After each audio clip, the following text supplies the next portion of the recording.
त्रिशूल हा यश चोप्रा यांचं दिग्दर्शन असलेला आणि अमिताभ, संजीव कुमार, शशी कपूर यांची अभिनयाची खुमासदार अशी जुगलबंदी असलेला चित्रपट 5 मे 1978 रोजी प्रदर्शित झाला होता.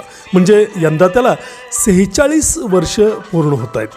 सलीम जावेद यांनी अमिताभ यांना डोळ्यासमोर ठेवून लिहिलेले जे काही मोजके चित्रपट आहेत त्यापैकी हा एक. अमिताभ यांच्यासाठी या चित्रपटामध्ये भावनिक, हाणामारीचे असे खच्चून भरलेले प्रसंग आहेत.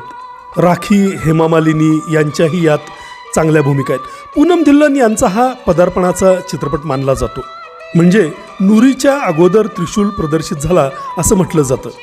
यातलं सचिन सोबतचं गापूची गापूची गम गम हे पूनमचं गाणं चांगलंच प्रसिद्ध झालं होतं.